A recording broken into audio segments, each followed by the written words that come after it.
दोस्तों नमस्कार। कैसा रहा आज का दिन? जनचौक के इस खास कार्यक्रम में आपका स्वागत है। मैं हूं महेंद्र मिश्र। आज एक बार फिर हम हाजिर हुए हैं, लेकिन आज किसानों के मुद्दों पर आपसे बात करेंगे। आ, कहा जाए तो ठेके पर भर्ती की जो अग्निपथ योजना आई है, उसके खिलाफ देश में जो आंदोलन चल रहा है वो दूसरे चरण में पहुंच गया है। पहले चरण में छात्रों नौजवानों ने अगुवाई ली। बहुत ही स्वतःस्फूर्त आंदोलन था। गम था, गुस्सा था, क्षोभ था। वो कई तरीकों से बाहर आया और अपने तरीके से कहीं कहीं हिंसक रूप भी लिया। वो बहुत स्वाभाविक था कि कोई संगठित नेतृत्व नहीं था। कोई ऐसा नेता नहीं था जो अगुवाई कर रहा, कोई ऐसा संगठन नहीं था जो उसको नेतृत्व दे रहा हो।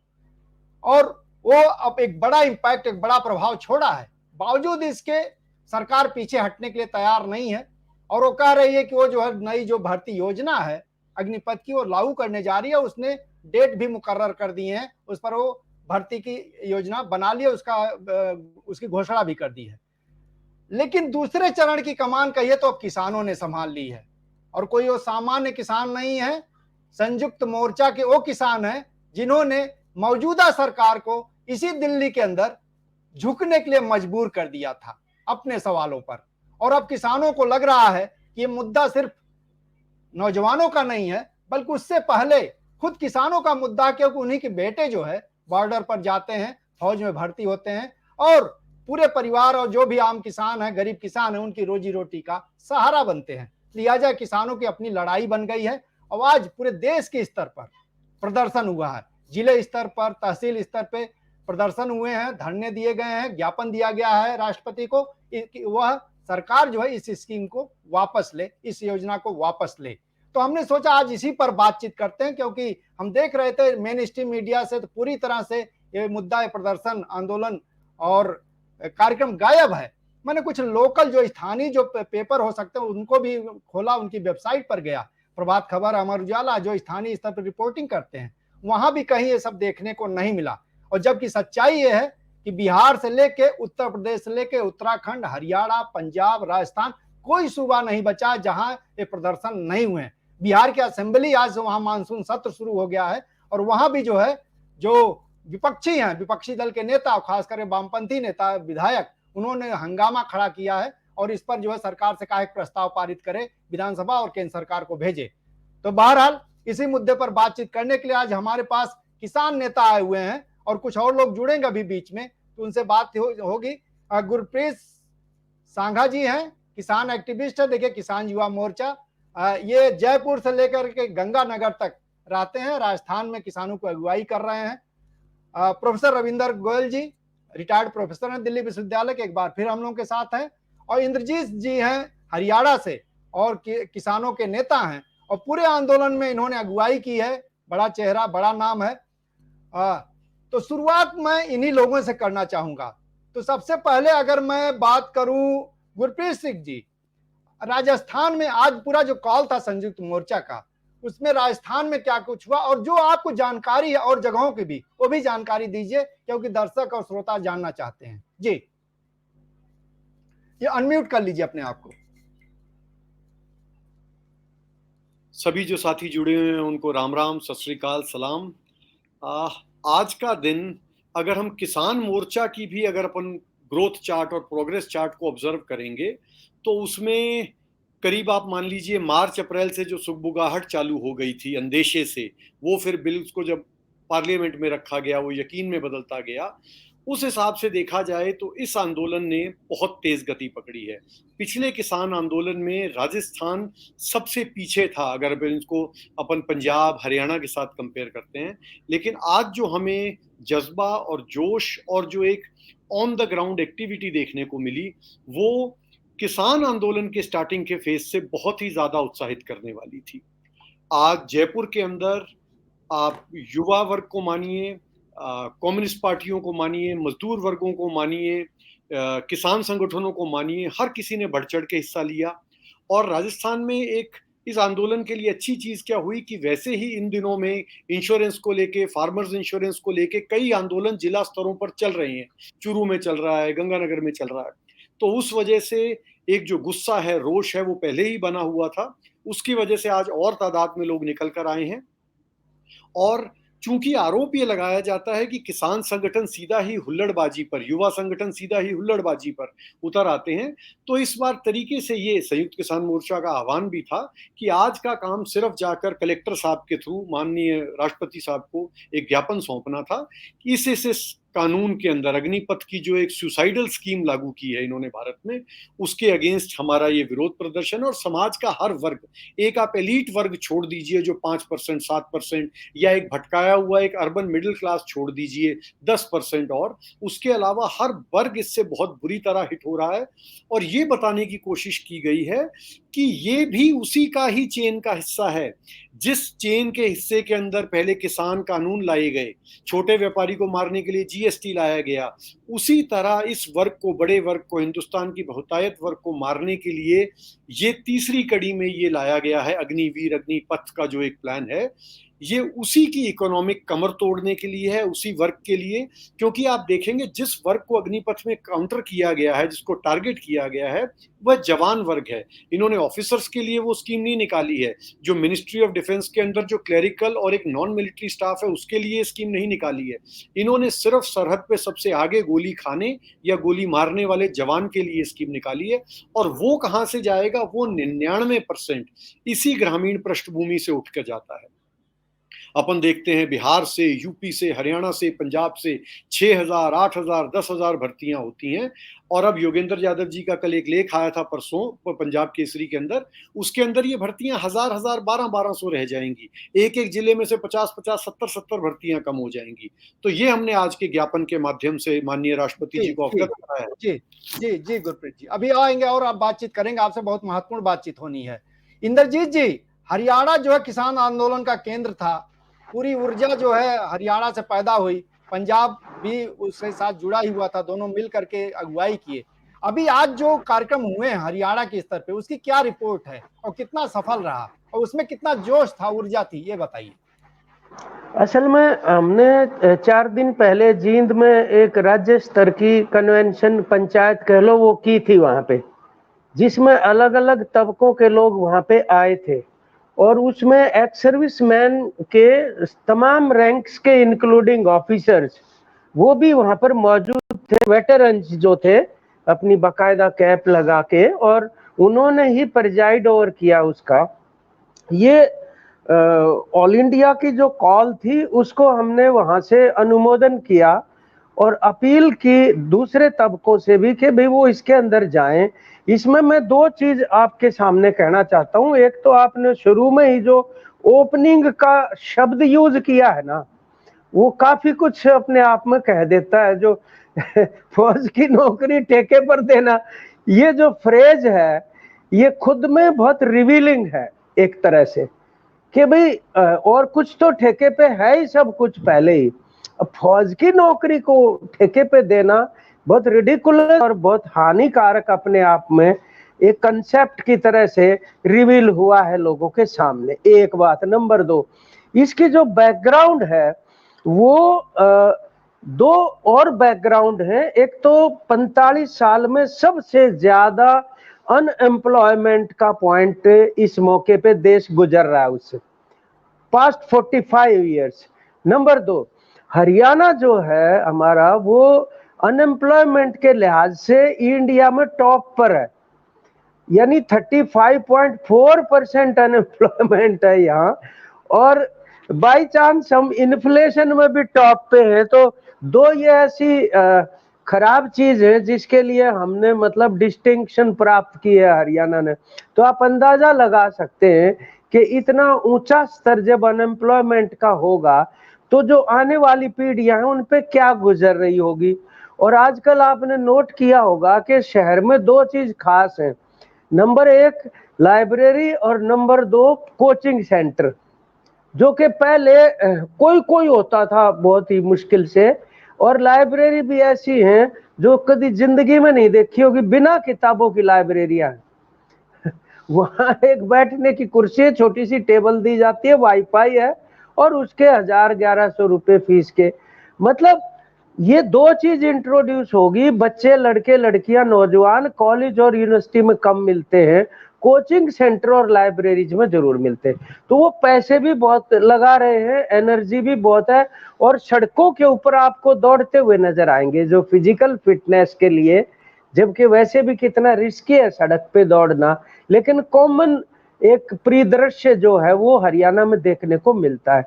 जब ये बैकग्राउंड हो और हजारों लड़कों की फिजिकल क्लियर है, रिटन टेस्ट क्लियर है, सिर्फ रिजल्ट आके अपॉइंटमेंट मिलनी थी, वो भी खत्म कर दी। और ये जो जवाब देने के लिए आए थे सेना के अध्यक्ष, 3 जो अलग अलग रही सही कसर उन्होंने भी निकाल दी। एक पत्रकार ने उनसे पूछ लिया कि वो जो रेगुलर भर्तियां होती थी वो भी होंगी कि नहीं होंगी, उन्होंने साफ कर दिया नहीं होंगी बिल्कुल भी। मतलब वो भेजे तो थे कन्विंस करने के लिए, कुछ न कुछ प्रोवोकेशन ही करके चले गए। दूसरा सवाल उनसे ये पूछा गया कि जो पहले से परीक्षाएं दे चुके और वो रिजल्ट की प्रतीक्षा कर रहे हैं उनका क्या होगा, उन्होंने कहा वो अग्निवीर बनेंगे, वो भी, और कुछ नहीं होगा। फिर तीसरे दिन एक और सर्कुलर आ गया, वो आपने भी देखा होगा, उसमें ये लिखा हुआ है कि 2019 में जो भर्ती हुए थे सैनिक, अगर उनकी नायक और उससे ऊपर प्रमोशन नहीं हुई है अभी तक, उनको भी अग्निवीर ही ट्रीट किया जाएगा। Retrospective effects. अब आप अंदाजा लगाइए। सिर्फ एक सेंटेंस और कहना है कि इतना खराब तो ये नाम दे रखा है, बताओ अग्निपथ और अग्निवीर नाम रखने का क्या मतलब। फिर कहते फलानी जगह आग लगी, फलानी जगह ये हो गया। अरे तुम यार क्या तो नाम रख रहे हो बच्चों के, क्या उस स्कीम का नाम रख रहे हो। तो ये एक स्थिति बहुत ही हास्यास्पद बन गई है और गंभीर तो है ही निश्चित तौर। जी। दोस्तों देखिए, कुछ रिपोर्ट्स जो है गुरप्रीत जी और इंद्रजीत जी अपने तरीके से रखने की कोशिश किए हैं। और आप बताएं कि आप कुछ रिपोर्ट जो है बिहार का, मैंने बताया बिहार में जगह जगह प्रदर्शन हुआ है, बनारस में, यूपी में प्रदर्शन हुआ है, बुलंदशहर से खबर है प्रदर्शन की, जगह जहां तस्वीरें, यूपी में बड़े स्तर पे पुलिस लगा दी गई, कई जो नेताओं को पहले नजरबंद कर दिया गया। उसकी एक तस्वीर मैं आपको दिखाना चाहूंगा। आप देखिए जो है ये तस्वीर आप देख सकते हैं, नेता यहाँ बैठे हुए हैं और उनको जो पुलिस उनके घर पर ही उनको नजरबंद कर दी है। इसी तरह तस्वीर देखिए वाराणसी की है, यहाँ पुलिस बैठी हुई है और निकलने ही नहीं दिया गया नेताजी को। और इसी तरह की तस्वीर आप रायबरेली के देखिए। और इसी तरह से पूरे यूपी में जगह जगह जो है सरकार ने किया है, कैसे जो है रोक दिया जाए प्रदर्शन करने से लोगों को। ये जो है इसकी गारंटी की है, कह सकते हैं जो योगी सरकार है, जो बुलडोजर सरकार के तौर पर जानी जाती है, इस आंदोलन को भी रोकने के लिए अपनी पूरी जो ताकत लगा दी है। और उसके तहत ये सब तस्वीरें आपके सामने आई हैं। इलाहाबाद में प्रदर्शन हुआ और अलग अलग जगहों पर हो रहे हैं। आज मैं देख रहा, देहरादून की एक तस्वीर आई थी, वहां एक जुलूस निकला है और बड़ा प्रदर्शन हुआ। देहरादून आप जानते हैं उत्तराखंड से भारी तादाद में सैनिक भर्ती होते हैं। रविंद्र गोयल जी, अभी आपसे पूछूं, क्योंकि आप लगातार, हम लोग ने इस पर बातचीत की थी, इस पर 3 हम लोग कार्यक्रम कर चुके हैं और एक दूसरे फेज में आंदोलन पहुंच गया है। आज जो तस्वीर आपके सामने आई है, हालांकि रिपोर्टिंग नहीं हो रही मेन स्ट्रीम मीडिया से, इसलिए पूरा पता नहीं चल पा रहा, लेकिन जैसा अभी गुरप्रीत जी ने कहा और इंद्रजीत ने कहा कि एक जज्बा है और जबरदस्त आक्रोश है और उत्साह है लोगों में, और दिखाता है कि आंदोलन रुकेगा नहीं, आगे बढ़ेगा, और जब तक सरकार पीछे नहीं हट जाती और इसको वापस नहीं ले लेती। तो आप आज इस आंदोलन को लेकर के और किसानों की जो अगुवाई है उसको लेकर के आपकी टिप्पणी क्या होगी? मैं इसके अंदर 2 चीजें कहूंगा महेंद्र जी। एक तो मैंने सोशल मीडिया के ऊपर देखा है कि मऊनाथ में, भंजन में एक काफी जुलूस पड़ा हुआ है। मैंने ये भी देखा है कि आजमगढ़ में बड़ा जुलूस हुआ है, फरीदाबाद में बड़ा जुलूस हुआ है। लेकिन आपकी बात सही है कि सरकार ने ये दिखाने के लिए कि कोई इसका प्रभाव नहीं है, एक तो प्रेस पर रोक लगाई है और ये भी जाहिर करने की कोशिश की है कि लोगों में इसका जोश नहीं है। लेकिन सोशल मीडिया के चलते जो खबरें आ रही हैं उससे जो, और जो आप भी बता रहे हैं या साथियों ने ही बताया, वो लगता है कि आंदोलन अब एक गंभीर प्रिपरेशन की फेज में चला गया है। स्पॉन्टेनियस गुस्सा जो फूट रहा था वो अब एक गंभीर प्रिपरेशन की फेज में चला जा गया है। और जगह जगह जो ज्ञापन दिए गए हैं वो इस बात का सबूत है कि एक प्रेशर देश के पैमाने पर बन रहा है और ये तेजी लेगा। 23 ये कल 26 तारीख का कांग्रेस ने कॉल दिया है और 3 जुलाई को संयुक्त किसान मोर्चा फिर मीटिंग कर रहा है। इसलिए मुझे लगता है आंदोलन जो है तेजी की तरफ जाएगा और ये रिपोर्ट जो है ज्यादा तेजी के साथ कल आएंगी। अभी जितनी रिपोर्ट आई है वो काफी उत्साहजनक है और मैं इसके बारे में पूर्ण आशान्वित हूँ, क्योंकि मेरा ये मानना है, जैसा कि इंद्रजीत सिंह जी ने बताया था, कि आंदोलन खाली फौज में भर्ती का आंदोलन नहीं है। यह आंदोलन इस देश के जो 21 करोड़ युवा युवतियां हैं, जो 21 करोड़ बेरोजगार इस देश के हैं, उनके दर्द को आवाज दे रहा है और दूरगामी तौर पर मुझे लगता है कि एक सार्थक दिशा में यह आंदोलन बढ़ रहा है। महेंद्र जी। जी जी, गुरप्रीत जी, मैं आऊंगा। अब देखिए, पहला जो दौर था उसमें पहले हिस्से में मैं सोच रहा था कुछ रिपोर्टिंग हो जाए। दूसरे दौर में मैं बताऊं, ये आंदोलन कई चीजों को लेकर के इस पर एक विचार चल रहा है। जैसे माना जा रहा है कि आंदोलन मूल रूप से छात्रों नौजवानों का है, क्योंकि उन्हीं को भर्ती होना है, उन्हीं का मुद्दा है। लिहाजा उनको, उनके जो संगठन है, उनका जो मंच है, वो आगे आए, वो लोग अगुवाई करें। और दूसरी तरफ किसान भी चूंकि सीधे तौर पर प्रभावित हैं और इस पूरे मसले से जुड़े हुए हैं, तो अब मामला चल रहा कि बढ़ेगा कैसे, कैसे इसको आगे बढ़ाया जाए। शायद इस बात पर मोर्चे के अंदर बातचीत बहस हुई होगी। मैं आपसे जानना चाहूंगा गुरप्रीत जी, ये आंदोलन कैसे आगे बढ़े, इसका क्या रूप होगा, कौन अगुवाई करेगा और कैसे उसका एक रूप दिया जाए, इसको लेके कोई बातचीत हुई है और क्या हुई है उसको बताना चाहेंगे आप? बिल्कुल साहब, जैसे आप, मेरा स्क्रीन पे जो नाम दिखाई दे रहा है किसान युवा मोर्चा, पहले हमारा इस समन्वय कमेटी का नाम यह नहीं था। हमारा था किसान संघर्ष कमेटी राजस्थान, जो कि हम एसकेएम के आदेशों के तहत काम करते थे। अब आप देखिए, अब ये कहानी कुछ कुछ हिंदुस्तान के अंदर बड़ी विडंबना है और सुनने में एक वो नॉवल टाइप की बात लगती है। ये अस वर्सेस देम में कन्वर्ट होता जा रहा है। एक देश में एक स्थिति ऐसी बनती जा रही है, एक बड़ी विकट स्थिति है कि एक तरफ मजदूर, किसान, किसान का परिवार जिसमें कि उसका बच्चा अब हिट हो रहा है, और युवा जो बाकी शहरी युवा है जो बेरोजगार हो रहा है, ये सब करते करते कॉर्नर होते होते ये इनको लगने लग गया है कि जब तक हम एक मिलेंगे नहीं एक दूसरे के साथ, एक से हमें संभल चाहिए, एक से हमें अकल चाहिए, एक से हमें धैर्य चाहिए, एक से हमें लीडरशिप चाहिए और एक से हमें आगे बाजूबल चाहिए। तो यही एक था कि जो पहले 3 दिन आपने आते जो जिक्र किया कि भाई अनफॉर्चुनेट था, कई जगह हिंसा भी हो गई उस वक्त, लेकिन वही था कि उनका गुस्सा था, उनको गाइड करने वाला कोई नहीं था। आज के जो हमारी कमेटी हुई, आज का जो 5-7 घंटे का प्रदर्शन चला, उसमें युवाओं ने आकर यही एक चीज रिक्वेस्ट की और एक बड़ा इंटरेस्टिंग फ्रेज बोला जो कि काफी किसान आंदोलन के वक्त भी यूज किया जाता था, ब्रेवरी इज कंटेजियस, कि हिम्मत है वो संक्रामक है। अगर हम किसी एक आंदोलन में कहीं किसी आंदोलन की सक्सेस को देख लेते हैं तो दूसरे वर्गों को भी महसूस होने लग जाता है, हम भी कर सकते हैं, इनके साथ कर सकते हैं, अलग से कर सकते हैं, we have to stand up to this. तो आज हमें ये देखने में आया कई वर्ग जो वंचित वर्ग और थे, जो एक अनरजिस्टर्ड मजदूरों का एक वर्ग था, एक राजस्थान असंगठित मजदूर यूनियन बनी है, वो भी साथ थे, कि हमें अभी लड़ाई एक एक करके नहीं लड़नी होगी। तो ये फैसला किया गया कि चाहे आज कोई डायरेक्टली हिट हो रहा है नहीं हो रहा है, पर हमें एक साथ चलना होगा, मातृशक्ति को भी साथ चलना होगा, क्योंकि जो उसका बच्चा सुसाइड करेगा इस नौकरी ना मिलने की वजह से, वो माँ सबसे पहले हिट होगी।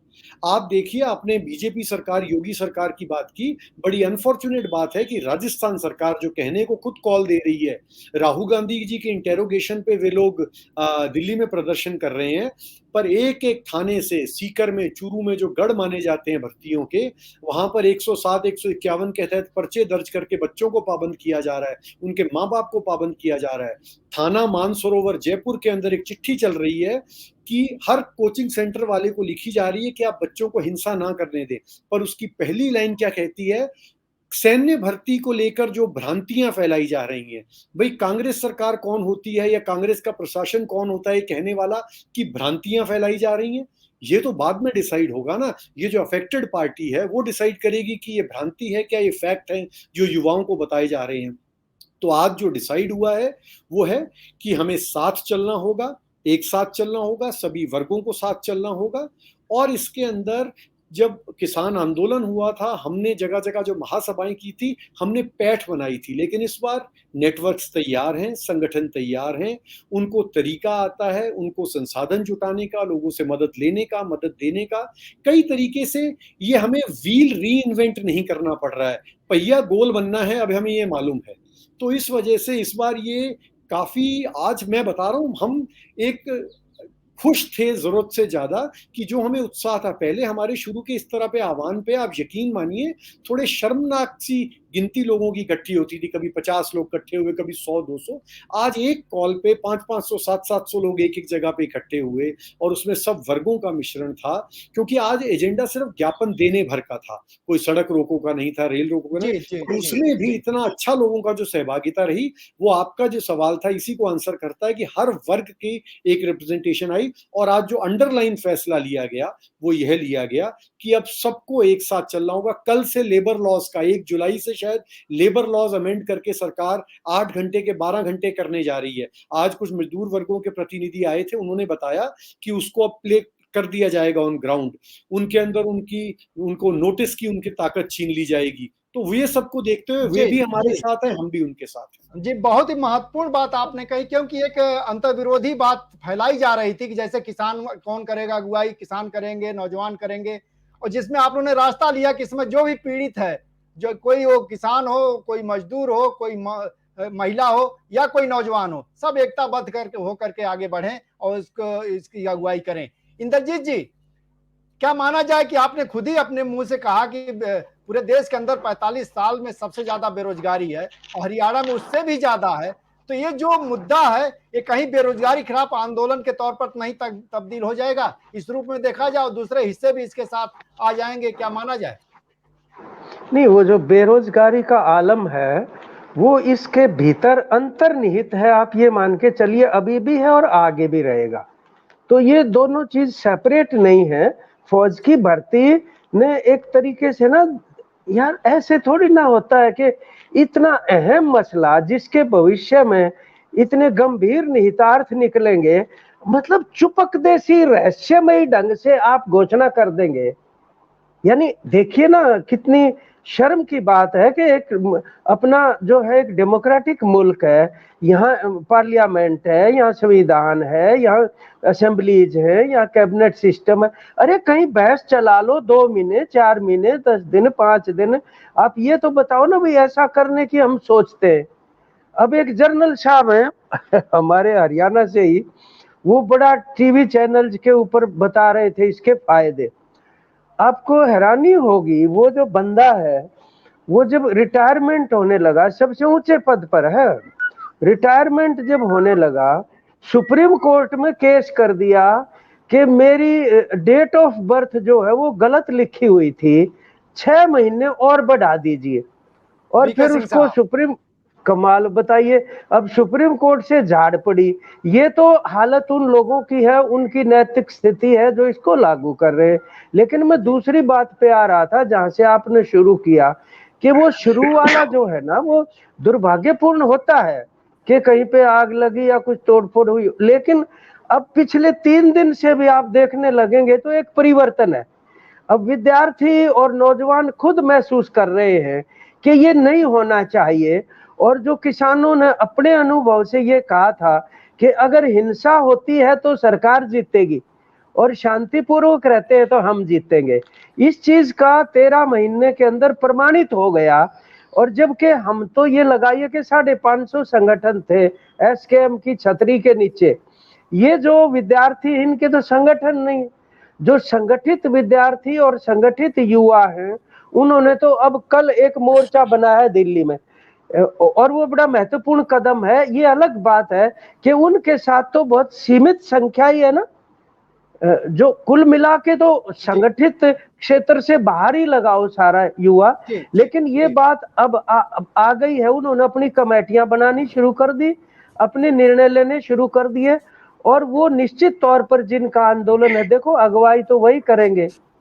हमने ये वहां पे तय कर दिया था कि भी अगुवाई वो करेंगे, हम उनका साथ देंगे मुकम्मल तौर पे। तो आने वाले समय में ये रहेगा ऐसा।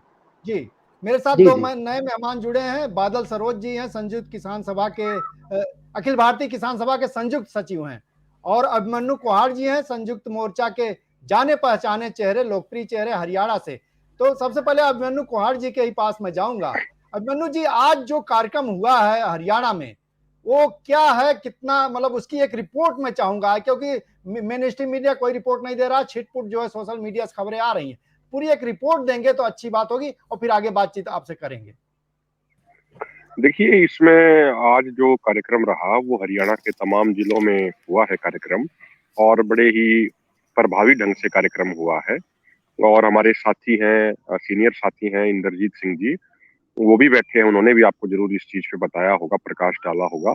तो शायद हरियाणा का तो ऐसा कोई जिला नहीं छूटा होगा जहाँ कार्यक्रम ना हुआ हो। हाँ, एक बात ज़रूर थी कि पिछले 3-4 दिनों से जो खासकर जो नौजवान हैं, जो 18 से 22 साल के जो खासकर भर्ती वाले नौजवान हैं, उन पे प्रशासन द्वारा अनेक तरीकों से दबाव डाला जा रहा है।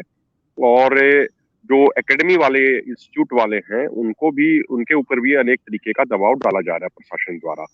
तो इसके कारण जो नौजवानों की जितनी संख्या की उम्मीद थी उससे थोड़ा-सा कम रही। वो कारण ये नहीं था कि वो इंटरेस्टेड नहीं थे, वो इंटरेस्टेड थे, लेकिन उनके ऊपर अनेक तरीकों से दबाव डाला जा रहा है। हमारे पास तमाम ऐसी घटनाएँ हैं जो बिल्कुल पुख्ता जानकारी है जिनकी हमारे पास। कई जगह तो ऐसा हुआ कि हमारे साथी गए रात के समय, और वहाँ पे फिर पुलिस प्रशासन से बात की। 1-2 जगह ऐसा हुआ कि रात को पुलिस वाले किसी नौजवान के घर पहुँच गए। तो ये 18 से 22 साल के नौजवान हैं, इनको कोई आंदोलन का अनुभव नहीं होता। यदि इनके घर में पुलिस वाले चले जाएँ रात को, तो इनको बहुत बड़ी चीज़ हो जाती है। अब मान लीजिए हमारे जैसे जो लोग हैं, हमें तो इन चीजों की ठीक है, जेल में भी जाना पड़ता है, आंदोलन के दौरान सारी चीजें करनी पड़ती हैं, लेकिन जो एक 18 से 22 साल का नौजवान है उसके लिए ये बहुत बड़ी चीज हो जाती है। तो इसके कारण थोड़ा सा कुछ जगह नौजवानों की भागीदारी थोड़ी सी उसमें कम रही। अदरवाइज बहुत अच्छा कार्यक्रम हुआ। और देखिए, सबसे महत्वपूर्ण समझने की बात ये है, बार बार मैं देखता हूँ सोशल मीडिया पे जो बीजेपी सपोर्टर है, उनकी आईटी सेल है, तो वो एक आर्ग्यूमेंट चला रहे हैं, प्रोपेगेंडा चला रहे हैं कि भाई इजराइल के मॉडल पे ये लाया जा रहा है, किसी और देश का जिक्र कर रहे हैं, उसके मॉडल पे लाया जा रहा है। देखिए, हर जगह की परिस्थिति, भौगोलिक परिस्थिति, उसकी डेमोग्राफी सब अलग अलग होती है और उसके अनुसार ही वहाँ पे पॉलिसीज बनाई जाती है। इजराइल एक बहुत छोटा देश है, चारों तरफ जो उसके देश है उनसे उनकी नहीं बनती है, और जनसंख्या बहुत कम है, इसलिए वहाँ पे अलग तरह की परिस्थिति है। हमारे यहाँ पे जनसंख्या बहुत ज्यादा, 130 करोड़ से ज्यादा है, दुनिया में दूसरे नंबर पे है। हमारे यहाँ की भौगोलिक परिस्थिति अलग है। और सबसे महत्वपूर्ण बात है, देखिए, बहुत सारे रिटायर्ड ऑफिसर्स ने ये कहा कि कम से कम 5 से 6 साल लगते हैं एक अच्छा सिपाही, एक अच्छा फौजी तैयार करने में, और यहाँ पे तो 4 साल में ये रिटायर करके घर भेज देंगे। जो बार बार ये इजराइल मॉडल की बात करते हैं, इजराइल में तो जो अभी उनकी लिकुड पार्टी के जो हेड हैं और जो प्राइम मिनिस्टर भी रहे अभी, बेंजामिन नेतन्याहू, तो उनके भाई थे, ब्रिगेडियर थे, वो एक ऑपरेशन के दौरान उनका शहादत भी हुई थी, उनकी डेथ भी हुई थी। तो वहां पे तो जो अभी डिफेंस मिनिस्टर है वो भी मिलिट्री बैकग्राउंड से, मिलिट्री में सर्व करके आए हैं। तो ये देखिए, एक तरफ ये कह रहे हैं इजराइल मॉडल कॉपी करेंगे, फिर तो यहाँ पे भी ऐसा होना चाहिए कि भाई व्यक्ति का चुनाव अपने वही बच्चों को लड़ेगा भेजें जो है। जो पहले कम से जी कम बन के आया हुआ होगा। तो यहाँ पे भी ऐसा नियम बनाना चाहिए ना इनको। तो ये तो अपने अनुसार नियम बनाते हैं। और जहां तक एक ये आर्गुमेंट दिया जा रहा है कि भाई 5.5 लाख करोड़ रुपए डिफेंस का बजट है और उसमें से बड़ी संख्या में सैलरी और पेंशन में चला जाता है, इसलिए एक ये नई योजना लाए है, ये आर्गुमेंट दिया जाता है। अभी द ट्रिब्यून में कुछ दिन पहले रिपोर्ट छपी थी कि एक महीने में लगभग 1400 के आसपास एमपीज को पेंशन देने में एक महीने का 70 करोड़ रुपए खर्चा आता है, और गवर्नमेंट की तरफ से लगभग 3800 एमपीज को पेंशन दी जाती है। तो लगभग आप 3800 एमपीज की पेंशन का हिसाब लगाएंगे तो महीने का 170 से 180 करोड़ रुपए का खर्चा है, और आप साल का लगाएंगे तो लगभग 2000 करोड़ रुपए उनका खर्चा हो गया। ये सिर्फ मेंबर ऑफ पार्लियामेंट का है। अब आप देखिए भारत बिल्कुल में कितनी विधानसभाएं और उनके अंदर कितने विधायक हैं। अकेले यूपी के अंदर 400 से ज्यादा तो सिटिंग विधायक हैं, और फॉर्मर विधायक कितने हो गए होंगे। तो आप हिसाब किताब लगाओगे तो एक दिन हम बैठ के, एक स्टेटिस्टिक्स के एक्सपर्ट थे तो उनके साथ बैठ के हिसाब किताब लगा रहे थे, तो ये मामला तो 60-70 हजार करोड़ रुपए से जी भी जी सालाना का ऊपर जी चला गया। जी अभिमन्यु तो जी अभिमन्यु जी जी अभी आते हैं और इस पर और बातचीत करते हैं। पेंशन की आपने बात की है, तो उसमें एक पेंशन नहीं, उनको 3-3 पेंशन मिलती है। अगर एमएलए हैं, एमपी हैं, कोई और भी पद पे रहे हैं, तीनों पेंशन मिलती है। और आज वरुण गांधी ने बल्कि कहा है अपने तरफ से कि भाई ये जो अगर अग्निवीरों को पेंशन नहीं मिलती है तो नेताओं को पेंशन लेने का क्या हक है। और उन्होंने पहल करके बताया है कि हम अपनी पेंशन छोड़ने के लिए तैयार हैं और तमाम नेता भी इसकी घोषणा करें। बहरहाल आप जानते हैं नेता तो सिर्फ अपने लिए जीते हैं और अपनी सुविधाएं जो है उनके लिए सबसे ऊपर होती हैं। वो सब बहुत चीजें लागू होने नहीं जा रही हैं। अब बहुत महत्वपूर्ण जानकारी आपने दी है। बादल सरोज जी, आप अखिल भारतीय किसान सभा के संयुक्त सचिव हैं। पूरे देश के स्तर पे आज जो गदबे, क्योंकि आपका भी संगठन इसमें शामिल रहा होगा, उसमें भागीदारियां हुई होंगी, क्या रिपोर्ट्स हैं आपकी तरफ से अगर वो बताना चाहें कुछ तो। आवाज आ रही है बादल जी? अब आ रही है, अब आ रही है। अच्छा जी अब ये आ रही कहते है, आज, बीच में गायब हो गई थी। अच्छा अच्छा, आज जो मेरी पूरा आंदोलन मेरी हुआ, आवाज आ रही? प्रदर्शन हुआ जिला, हाँ आ रही है, आपकी आवाज आ रही है। ये जो प्रदर्शन हुआ पूरे देश के स्तर पे, उसमें जी जी आपके पास रिपोर्ट क्या है, कहाँ मैं कहाँ हुआ निवेदन प्रदर्शन, कर रहा, कितनी भागीदारी है? जी देखिए मेरे पास जहां तक भी रिपोर्ट आई है, अभी जहां जिस प्रदेश की राजधानी में मैं बैठा हुआ हूं, वहां पंचायत के चुनाव हो रहे हैं, एक राउंड, और ये 3-4 राउंड अभी चलने वाले हैं। तो ग्रामीण इलाकों में पंचायत चुनाव की वजह से आचार संहिता लगे होने के बावजूद मध्य प्रदेश में शायद ही 2 या 4 जिले ऐसे होंगे जहां पर किसान संगठनों ने, अलग अलग किसान संगठनों ने, संयुक्त किसान मोर्चे के संगठनों ने कमिश्नर, कलेक्टर, तहसीलदार के पास जाकर ज्ञापन न दिया हो। यहाँ चूंकि प्रतिबंधित मामला था, प्रदर्शन वगैरह की संभावना नहीं थी, इसलिए यहाँ पर इस तरीके की टोकन कार्रवाई करने का फैसला हम लोगों ने एसकेएम की मीटिंग में लिया था। लेकिन जैसा कि आपकी जानकारी में है, मध्य प्रदेश के करीबन 11-12 जिले ऐसे हैं जहां पर इस सवाल को लेकर काफी बड़ा आक्रोश पैदा हुआ, लाठीचार्ज हुए, लोग में गए, ग्वालियर इलाके में लोग जेल में गए, और वैसे लोग अभी भी छूट कर रहे हैं। तो आक्रोश जारी है। मेरे पास छत्तीसगढ़ की भी खबर है, वहां पर भी कार्रवाइयां हुई है, और जैसा कि मैंने सोशल मीडिया पे देखा और इंद्रजीत सिंह जी ने बताया, और अभी अभिमन्यु भाई ने भी बताया कि उत्तरी भारत का ऐसा कोई भी इलाका नहीं। मैं एक दूसरी बात आपसे निवेदन करना चाहता था, ये जो संयुक्त किसान मोर्चा है वो पिछले एक इस देश के आंदोलनों के इतिहास की एक अद्भुत तारीख, इस मामले में अद्भुत उस कंपार्टमेंटलाइज तोड़ दिया है। इस किसान ने उनको तोड़ दिया, केवल लड़ाई लड़ेंगे। इस किसान ने भी जब वो दिल्ली की बॉर्डर पे बैठे हुए थे, उस दौरान भी उन्होंने वर्किंग क्लास की भी आवाज उठाया, आम जनता की भी उठाया, और यहाँ तक कि हम व्यापार चाहिए उस सवाल पर भी उठाया। और ये इसके बड़ा जो ये भूमिका के रूप में निभा रहा है। अभी आने वाले दिनों में ये ब्रू हो रहा है, ये अभी ब्रू हो रहा है। आने वाले दिनों में इसको आप काफी बड़े पैमाने पर लगभग उसी स्तर पर देखने की स्थिति में पहुंच जाएंगे जिस किसान आंदोलन को देखा था। एक बात, और उसकी वजह है कि ग्रामीण अर्थव्यवस्था का हम अगर थोड़ा विहंगावलोकन ऊपर से भी देखते हैं तो अब ये पाते हैं कि खेती किसानी के या तो वो तबाह हो गई है, या उसमें से आमदनी उतनी नहीं हो पा रही है जितनी आज से 25-30 साल पहले हुआ करती थी। तो उसके नतीजे में ये जो डिफेंस की जो पेंशन है, ये पेंशन रूरल इकोनॉमी पर काफी असर डालती है। 80-90% से ज्यादा डिफेंस पर्सनल्स जो रिटायर हुए हैं, अधिकारियों की छोड़िए, मेजर, ब्रिगेडियर्स, कैप्टन्स वगैरह की छोड़िए, ये जितने भी डिफेंस के हमारे स्टाफ के लोग हैं, वो जितने भी रिटायर हुए हैं उसमें से 80-85% गांव से आते हैं। वो लौटकर अपने गांव में बसते हैं, और गांव की अर्थव्यवस्था उनकी पेंशन पर बहुत कुछ निर्भर करती है। जैसे कि मैंने पिछली बार कहा था कि गांव में रोजगार का, स्थायी रोजगार का एकमात्र अवसर आजकल जो नजर आ रहा है वो है मिलिट्री, जिसे वो छीनने की कोशिश कर रहे हैं। और 34 लाख पेंशनर्स हैं इस देश में। तो ग्रामीण अर्थव्यवस्था के लिए एक वास्तविक सवाल है एक कि 50,000 सैनिकों की जो हर वर्ष भर्ती होती थी वो रुक जाएगी। आने वाले दिनों में कम से कम 1.5 लाख सैनिक इस फोर्स में, और की जो पेंशन इकोनॉमी थी उस इकोनॉमी पर भी फर्क पड़ेगा। और सी ये कि अग्निवीर के नाम पर जो 4 साल बाद रिटायर्ड होकर जाएंगे उन्हें भी कोई पेंशन मिलने। बिल्कुल, इसलिए संयुक्त किसान मोर्चे ने या किसान संगठनों ने अगर ये सवाल उठाया है तो वो ग्रामीण अर्थव्यवस्था की उनकी जिम्मेदारी और इलाकों में जो खदबदाहट है उसकी वजह से, और इसलिए ये सिंबॉलिक नहीं आगे तक जाएगा। जी जी, बहुत ही महत्वपूर्ण बात आपने कही। पूरी एक ग्रामीण अर्थव्यवस्था जो कृषि तो पहले से ही संकटग्रस्त थी, अब उसमें कुछ पैदा नहीं हो रहा है, ऊपर से जो कुछ बाहर से पैसा आता था पेंशन और तमाम दूसरे जरिए से, वो भी बंद हो जाएगा, और एक तबाही और कह सकते हैं अपने तरह का अंधकार दिख रहा है। और शायद वही वजह है कि एक आक्रोश जो है फूट करके सामने आ गया है, लेकिन सरकार इस बात को नहीं समझ रही है। मैं आखिरी दौर में हूं क्योंकि 5-7 मिनट में हमको खत्म करना है। 2 चीजें मैं जानना चाहूंगा। एक तो ये कि ये जो आंदोलन आगे बढ़ रहा है, अभिमन्यु जी आपसे भी खास करके, ये जो संगठित रूप लेना चाहिए उसको कैसे रूप ले रहा है और कैसे दिशा लेगा?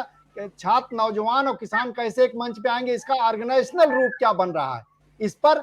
और इसके साथ ही मैं जानना चाहूंगा कि क्या ये बड़ा दबाव बनाने में सफल होगा? जिस तरह से किसान आंदोलन ने दबाव बना करके जो है सरकार को पीछे हटने के लिए मजबूर किया, क्या ये आंदोलन भी उसी तरह से सफल होगा? इसकी कोई गारंटी, इसके कोई दिख रहा है भविष्य इस तरह से? शुरुआत कर सकते हैं मनु जी, आप मैं करूंगा।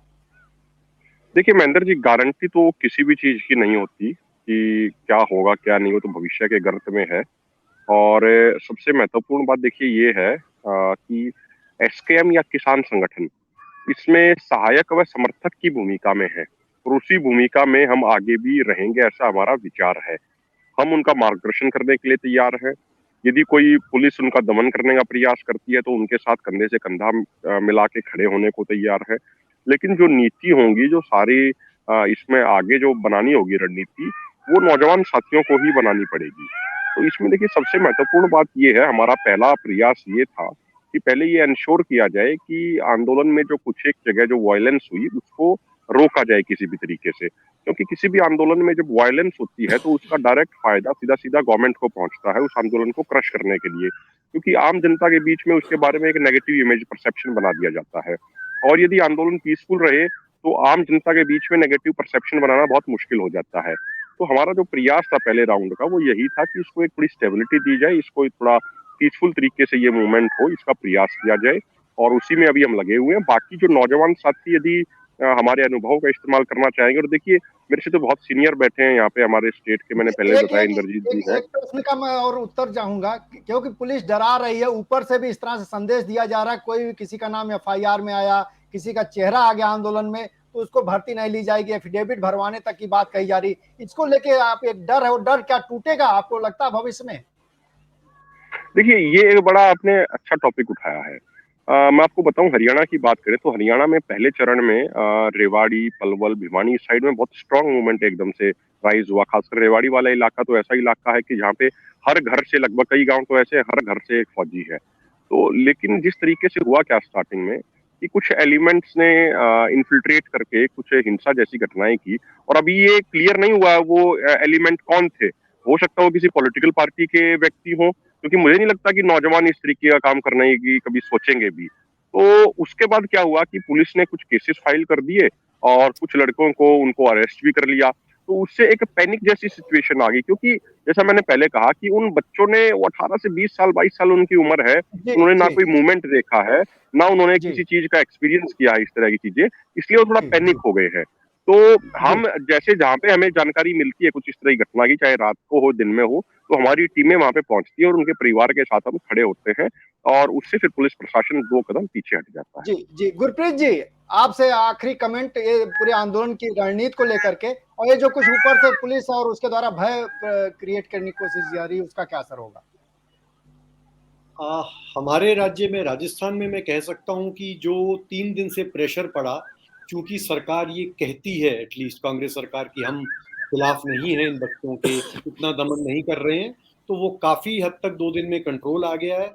जो जगह जगह 107, 151 के पर्चे किए गए थे वो वापस लिए गए हैं राजस्थान के अंदर, और उसका दबाव तमाम जन संगठनों और एसकेएम के जो यहाँ की बॉडीज है, जीकेएस है और दूसरे संगठन है, ऑल इंडिया किसान सभा है, कॉमरेड अमराराम जी वाली, इन सब के प्रेशर की वजह से ये हो पाया है। तो एक तो ये बात है। दूसरा, अभी 4-5 दिन में हम क्या देखते जा रहे हैं और क्लैरिटी आती जा रही है स्टैटिस्टिक्स के अंदर कि एक तो अभी 25% वाली जो भर्ती को परमानेंट किया जाएगा, ये भी एक स्कैम है। ये अपन कपड़े खरीदने जाते हैं, अप टू 25% सेल वाली बात है, ये 25% नहीं है, ये अप टू 25% है। इसमें अब कभी किसी साल वो 5% भरेंगे, हो सकता है किसी साल 24 भरें, 2% भी भरें। दूसरी बात है, ये अगर ये कह रहे हैं चलो 10% आपको सेंट्रल पैरामिलिट्री फोर्सेस में दे देंगे, पर 10% पुलिस में दे देंगे, मैं कहता हूं आपने सारे के सारे 75% बच्चों को भी किसी ना किसी फोर्स में आपने रिजर्वेशन दे दी, तो इसका मतलब जो उनमें भर्ती हो रहे थे बच्चे, आपने उनका हक मार लिया है। तो किसी ना किसी तरह चोट आपने जॉब अपॉर्चुनिटी पे कर दी है, आपने बेरोजगारी बढ़ा दी है और आपने उसके बेनिफिट्स कम कर दिए। ना वो पूर्व सैनिक कहला सकता है, ना उसको डिफेंस की कैंटीन के बेनिफिट हैं, ना उसका बच्चा सैनिक स्कूलों में जा सकता है, ना उसको सस्ता राशन नहीं मिलेगा। और 4 साल में, और सबसे बड़ी बात है जो पूर्व सैनिक कह रहे हैं, वो बच्चा खुद तो रिस्क लेगा ही लेगा वहां आंदोलन में खड़ा हुआ, वो साथ में भी साथ वाले को भी मरवाएगा। ये एक बड़ी बैलेंस्ड एक्सरसाइज। ये कह रहे हैं आधे हम अग्निवीर रखेंगे, आधे एक्सपीरियंस्ड फौजी रखेंगे। वहां पर जब फौजी लड़ता है तो जान की बाजी एक दूसरे की आवाज पे लगाता है, ये कोऑर्डिनेशन होती है, आई हैंड कोऑर्डिनेशन की तरह वो एक कोऑर्डिनेशन है। तो ये सारी बातें जैसे जैसे निकल के आ रही हैं, स्टूडेंट संगठन भी, जन संगठन भी, जैसे भाई अभिमन्यु पहाड़ ने कहा कि ये हम एक हैंड होल्डिंग कर रहे हैं, गाइडिंग कर रहे हैं। संगठन जैसे दिल्ली में कल एक बन भी गया है, ये धीरे धीरे उभरेगा। लोगों को बहुत जल्दी है भाई, कुछ नहीं जी होगा पहले दिन में, 26 नवंबर नहीं होगा, इसमें जी वक्त जी लगेगा।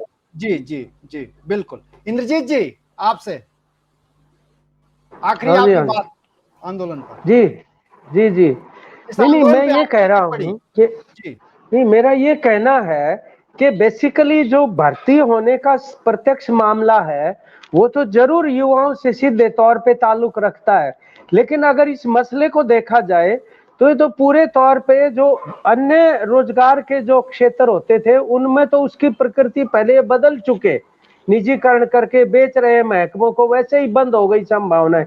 लेकिन फौज के अंदर जो किया है ये वास्तव में अन्य जो तबके हैं, किसान हैं, मजदूर हैं, बादल जी ने कहा कि जितना भी ग्रामीण अर्थव्यवस्था है उसके ऊपर सीधा असर है पेंशन का, तनख्वाहों का। और बिल्कुल मेरे अपने गांव में मैं आपको बताऊं, अगर एवरेज निकालेंगे तो एक के घर में 2-2 फौजी बनते हैं। छोटा सा गांव है, इतने ज्यादा फौजी रहे तो ये अन्य तबके भी उसके लिए लड़ेंगे। और ये देश के हित में अच्छी बात नहीं है जो कुछ किया गया है, राष्ट्रीय सुरक्षा के साथ भी ये खिलवाड़ है। तो लंबा बेशक चल जाए, लेकिन इसमें लोग लामबंद होंगे और संकल्पित रूप से मजबूर करेंगे सरकार को, उनको वापस लेना पड़ेगा। बहुत बड़े बड़े एक्स सर्विसमैन जो हैं लेख लिख रहे हैं, उन्होंने बताया है कि ऐसे नहीं होता जो किया जा रहा है। जी तो ये जी तौर जी तरीका भी सरकार को बदलना पड़ेगा जो निरंकुशता का है ये। जी जी। बादल जी, क्या माना जाए कि ये बड़ी गोलबंदी की तरफ बढ़ रहा है एक बार फिर देश, जिसमें सारे लोग एक साथ आने जा रहे हैं? बहुत तेजी के साथ। और मैं ये कह रहा था कि आप जब किसान आंदोलन की सफलता की बात करते हैं, हम लोग तो एक बात भूल जाते हैं कि 2017 को मंदसौर में जब फायरिंग हुई थी, तब वहां पर बैठकर अर्जुन को ये आइडिया कंसीव किया गया था कि इन 2 सवालों को लेकर लड़ाई शुरू हो। पूरे देश के किसानों को जगाने में 4 साल लग गए थे, लेकिन एक बार जब किसान जाग गया तो उसके बाद अब बाकी लोगों के जागने में 4 साल नहीं लगेंगे। तो एक की प्रक्रिया शुरू हो चुकी है। और जैसा कि इंद्रजीत सिंह ने सही कहा कि ये जीवन मरण का प्रश्न है ग्रामीण अर्थव्यवस्था के लिए। और दूसरी बात मैं ये कहना चाहता था अत्यंत विनम्रता के साथ कि ये जो कुछ हो रहा है वो हिंसा नहीं है। हिंसा है किसी मनुष्य को मारा जाना, ये उपद्रव कहा जा सकता है, ये एक आक्रोश से उपजी हुई अराजकता कहा जा सकता है, ये हिंसा नहीं है। हिंसा इस देश में केवल एक राजनीतिक पार्टी करती है जिसका नाम है भारतीय जनता पार्टी। वो हिंसा है जो मंदसौर में हुई थी, वो हिंसा है जो गुजरात में हुई थी, वो हिंसा है। इसलिए ये हिंसा नहीं है, ये चूंकि युवा निकले हैं और अभी अचानक निकले हैं, उनके बीच में एक अव्यवस्थित सा आक्रोश है। और जैसा कि कहा गया यहाँ पर कि ये इसको प्रोवोक भी किया जा रहा है, कुछ एजेंट प्रोवोकेटर्स भी हैं। लेकिन अब 15-20 दिन में लोग समझ गए हैं और अब इस तरीके का कोई अवसर उनको नहीं देने वाले। ये आंदोलन भी इसकी ताकत जो होगी वो इसका मोबिलाइजेशन, इसकी लामबंदी होगी। लामबंदी किसान आंदोलन के बाद सबसे बड़ी व्यापक लामबंदी होगी, आने वाले महीने पूरे देश को देखने हैं। जी जी। प्रोफेसर रविंदर गोयल जी, आपने देखिए सबकी बात सुनी और सब किसान नेता हैं, जगह जगह आज प्रदर्शन किए और इनके पास रिपोर्ट्स हैं, अपनी बातें इन्होंने रखी है। अगर आपसे पूछे ये सब बातें सुन करके क्या निष्कर्ष निकाला जा सकता है इस आंदोलन को लेकर के? देखिए महेंद्र जी, मैं सिर्फ इतनी बात कहूंगा, जो बात गुरप्रीत सिंह जी ने कही है कि करेज इज कंटेजियस। उत्साह जो है वो लोगों में जोश देता है और इस रूप में मैं समझता हूं कि इस आंदोलन का भविष्य उज्जवल है। ये जरूर है कि ये तैयारी का दौर है, थोड़ा समय लगेगा, लेकिन निश्चित रूप से ये आगे तेजी के साथ बढ़ेगा, मेरा पूर्ण विश्वास है। मैं तो इतना ही कह सकता हूँ, क्योंकि दिल्ली में रहने की वजह से मेरे पास बहुत ज्यादा दिल्ली की खबर तो नहीं है, पर जितनी खबर लोगों से आ रही है उससे लग रहा है कि आंदोलन एक संगठन की शक्ल ले रहा है, एक संगठन के रूप में उभर रहा है, और आने वाला भविष्य उज्ज्वल है। मैं तो यही कह सकता हूँ। मेरी शुभकामनाएं उनके साथ है। बिल्कुल बिल्कुल, बादल जी ने जो रखा है और गुरप्रीत जी ने, इंद्रजीत जी ने जो रखा और कोहाड़ साहब जो पहले सूचना दिए हैं, उसमें लग रहा है कि आंदोलन में जोश है, ऊर्जा है और संभावना भी लोग देख रहे हैं। गुरप्रीत जी ने कहा कि पहले कॉल दिया जाता तो 50-70 लोग आते थे और अब 500 लोग इकट्ठा हो जा रहे हैं। ये बता रहा है कि एक जो है विक्षोभ है जो एक रूप ले रहा है, सड़कों पर दिख रहा है। तो माना जाना चाहिए कि आने वाले दिनों में एक बड़ी गोलबंदी की तरफ ये आंदोलन बढ़ेगा और इसमें एक साझा मंच बनने की भी संभावना दिख रही है। वो किस रूप में आएगा, उसका क्या रूप होगा, ये अभी हमको इंतजार करना होगा। लेकिन जरूर इस बात से सरकार को चेतना चाहिए कि एक बार फिर वो कहीं दूसरी बड़ी गलती तो नहीं करने जा रही है, जिस तरह से उसने किसानों के साथ किया था कृषि कानून लागू करके, और अभी भी जिस तरह से अड़ी हुई है उससे लगता है उससे कम से कम वो चेती नहीं है। बहरहाल आज हम लोग यहीं विराम लेंगे और आप सभी मेहमानों का, खासकर से गुरप्रीत जी का और इंद्रजीत जी जो पहली बार हम लोगों के यहाँ आए और इस कार्यक्रम में हिस्सा लिए, बहुत बहुत शुक्रिया। बादल जी आपका बहुत बहुत शुक्रिया और प्रोफेसर रविंदर जी आपका शुक्रिया और अपने दर्शकों का भी शुक्रिया जो हमारे साथ बने रहे। तो कल फिर हम लोग 7 बजे यहीं मिलेंगे, किसी और मुद्दे पर बातचीत करेंगे। अभी के लिए इजाजत दीजिए, नमस्कार, धन्यवाद। थैंक